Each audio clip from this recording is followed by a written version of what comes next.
Halo teman-teman dan ibu dosen, kami dari kelompok 13 akan memaparkan materi kami dengan tema yang kami pilih yakni perdagangan manusia di Meksiko. Adapun judul atau isu spesifik yang kami angkat adalah eksploitasi perempuan dan anak-anak dalam perdagangan manusia di Meksiko. Berikut penjelasannya. Bagian pertama, terlebih dahulu kita bahas konteks kawasan dan posisi Meksiko. Meksiko merupakan salah satu negara paling strategis di kawasan Amerika Latin karena posisinya yang berbatasan langsung dengan Amerika Serikat. Letak geografis ini menjadikannya sebagai titik kunci dalam berbagai arus lalu lintas negara. Jalur darat yang menghubungkan Amerika Tengah ke Amerika Utara menjadikan Meksiko sebagai koridor utama migrasi ilegal, di mana setiap tahunnya jutaan orang melintasi wilayah ini untuk mencari suaka dan mencari pekerjaan di Amerika Serikat. Selain itu, jalur migrasi ini juga turut dimanfaatkan oleh berbagai aktor kriminal, termasuk kartel narkoba dan jaringan perdagangan manusia. Fenomena ini menyebabkan tingginya tingkat kriminalitas lintas negara di perbatasan Meksiko. Tak hanya narkoba, tetapi juga manusia, senjata api, dan barang ilegal lainnya turut diperjualbelikan secara sistematis.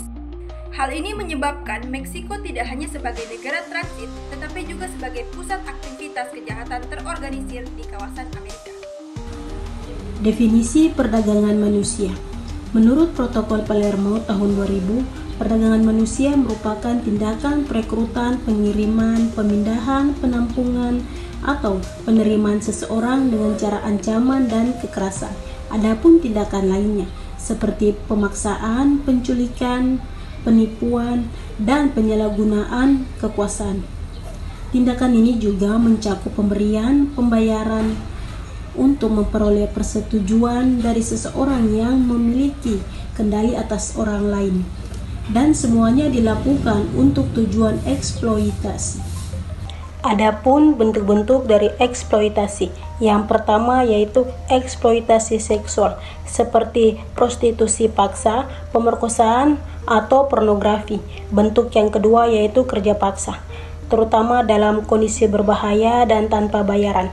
Bentuk yang ketiga yaitu perdagangan organ tubuh yang diambil secara ilegal. Dan bentuk yang keempat yaitu perkawinan paksa demi keuntungan ekonomi atau kendali atas tubuh perempuan. Selanjutnya, mengapa Meksiko sangat rentan? Karena yang pertama, letak geografisnya.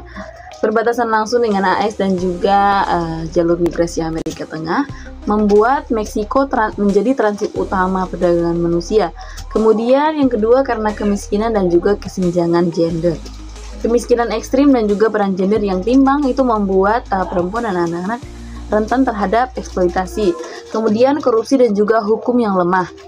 Korupsi dan lemahnya penegakan hukum memungkinkan pejabat terlibat dan juga bahkan membiarkan perdagangan manusia itu terjadi.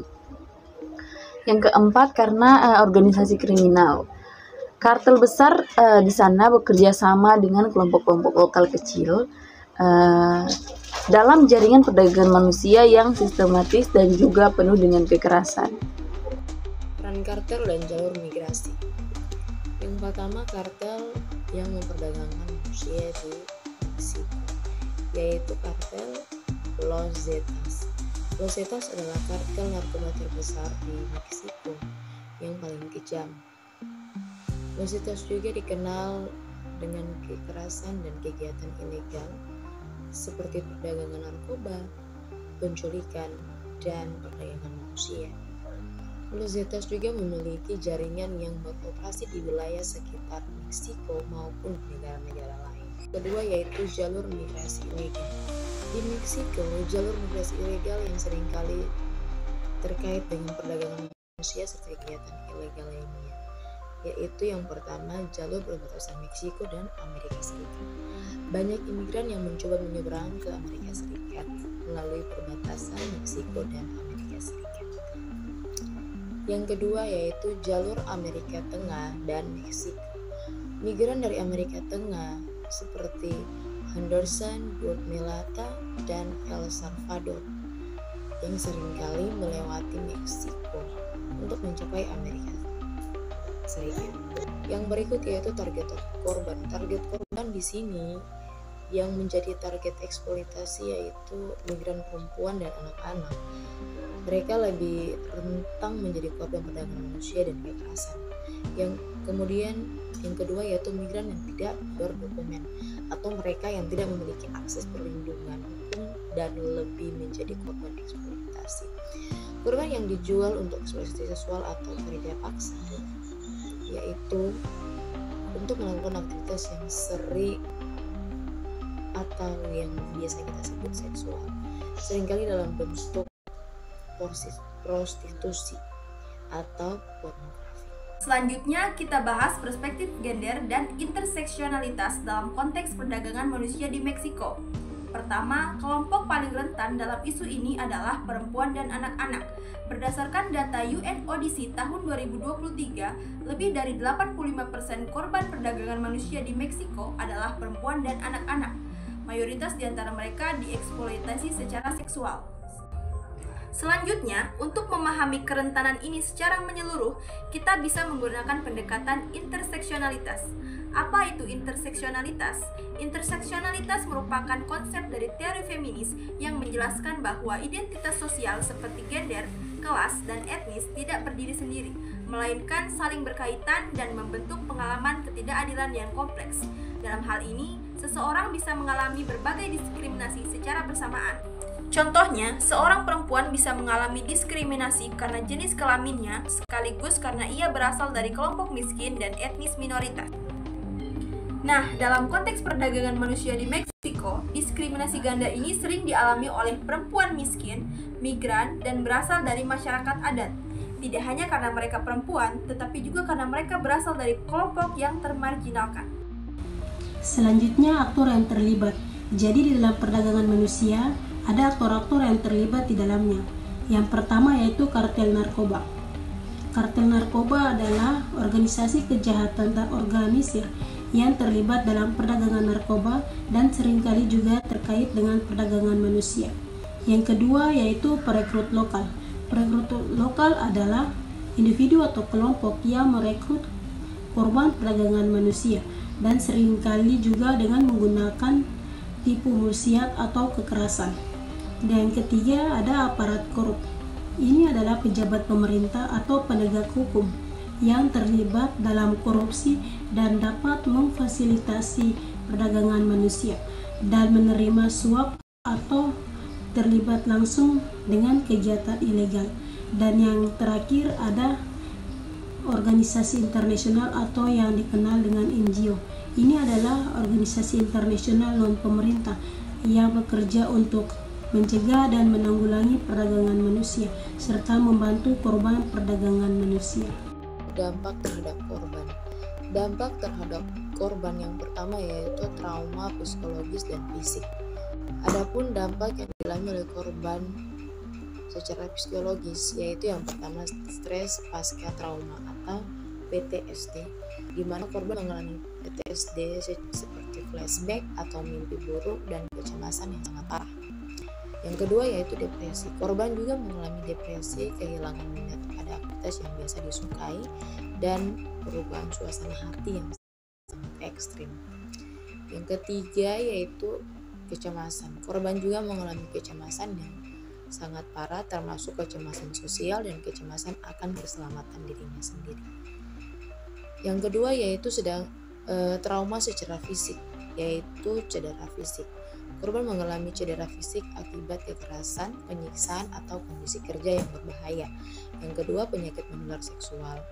Korban yang terinfeksi penyakit menular seperti HIV/AIDS akibat tertularnya seksual. Yang ketiga yaitu kehamilan yang tidak diinginkan.